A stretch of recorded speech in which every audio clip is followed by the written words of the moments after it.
Hi friends, അസ്സലാമു അലൈക്കും. Welcome back to my channel. ഇന്ന് ഞാനിവിടെ ചെയ്യുന്നത് മാംഗോ പുഡിംഗ് ആണ്. അപ്പോൾ നമുക്ക് വീഡിയോയിലേക്ക് പോകാം. ആദ്യം തന്നെ ഞാനിവിടെ 1/2 ലിറ്റർ പാല് ചൂടാക്കാനായിട്ട് വെച്ചിട്ടുണ്ട്. ഇനി ഇതിലേക്ക് 6 ടേബിൾ സ്പൂൺ പഞ്ചസാര ചേർത്ത് കൊടുക്കാം. നിങ്ങൾക്ക് എത്രയാണോ വേണ്ടത് അതിനനുസരിച്ച് ചേർക്കാം. അടുത്തതായിട്ട് ഞാനിവിടെ 3 ടേബിൾ സ്പൂൺ കസ്റ്റാർഡ് പൗഡർ കുറച്ച് വെള്ളത്തിൽ മിക്സ് ചെയ്തെടുത്തിട്ടുണ്ട്. അത് ചേർത്ത് കൊടുക്കാം.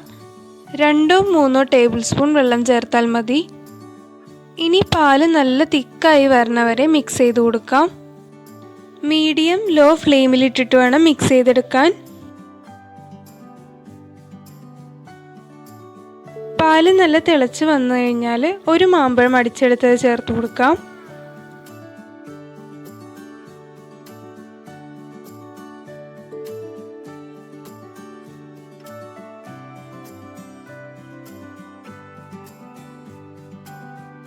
അപ്പോൾ കസ്റ്റാർഡ് മിക്സ് ഇവിടെ റെഡി ആയിട്ടുണ്ട്. ഇനി നമുക്ക് ഫ്ലെയിം ഓഫ് ചെയ്യാം. എന്നിട്ട് ഇതൊന്ന് തണുക്കാനായിട്ട് മാറ്റി വെക്കാം. അടുത്തതായിട്ട് ഞാനിവിടെ 6 ബ്രെഡ് സൈഡ് കളഞ്ഞ് കട്ട് ചെയ്തെടുത്തിട്ടുണ്ട്. കസ്റ്റാർഡ് മിക്സ് ഇവിടെ തണുത്ത് നന്നായി തിക്കായി വന്നിട്ടുണ്ട്.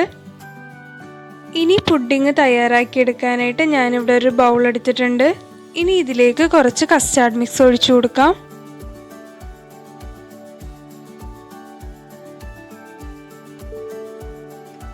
ഇനി ഇതിൻ്റെ മുകളിലായിട്ട് ബ്രെഡ് വെച്ചു കൊടുക്കാം.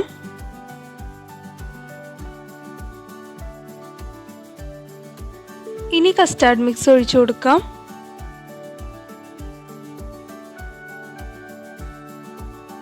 ഇതുപോലെ തന്നെ ഓരോ ലെയറും ചെയ്തെടുക്കാം.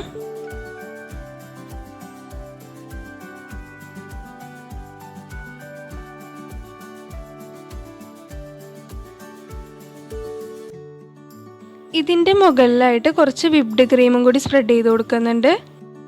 ക്രീമും കൂടി ഉണ്ടെങ്കിൽ നമുക്ക് നല്ലൊരു ഫ്ലേവർ കിട്ടും, ഇല്ലാന്നുണ്ടെങ്കിലും കുഴപ്പമില്ല. ഇനി കുറച്ച് കാഷ്യൂ നട്ട്സ് വെച്ചൊന്ന് ഡെക്കറേറ്റ് ചെയ്ത് കൊടുക്കാം.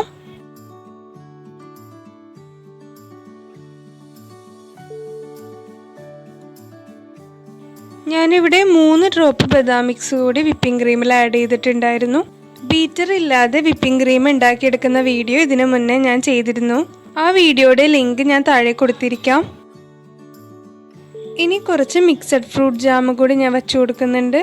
ജെല്ലി ഉണ്ടെങ്കിൽ അതായാലും യൂസ് ചെയ്യാം.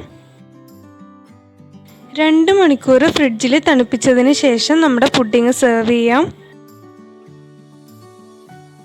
അപ്പോൾ നമ്മുടെ മാംഗോ പുഡിംഗ് ഇവിടെ റെഡി ആയിട്ടുണ്ട്. വളരെ എളുപ്പത്തിൽ തയ്യാറാക്കിയെടുക്കാൻ പറ്റുന്ന ഒരു റെസിപ്പിയാണ്. എല്ലാവരും ട്രൈ ചെയ്തിട്ട് ഫീഡ്ബാക്ക് അറിയിക്കുക. എൻ്റെ ചാനൽ സബ്സ്ക്രൈബ് ചെയ്യാതെ കാണുന്നവരുണ്ടെങ്കിൽ ഒന്ന് സബ്സ്ക്രൈബ് ചെയ്യുക. ബെല്ലൈക്കൺ അമർത്തുക, അതിൽ ഓൾ ഓപ്ഷൻ കൊടുക്കുക. അപ്പോൾ ഇനിയും നല്ല വീഡിയോസായിട്ട് ഞാൻ വരുന്നതായിരിക്കും. Till then bye.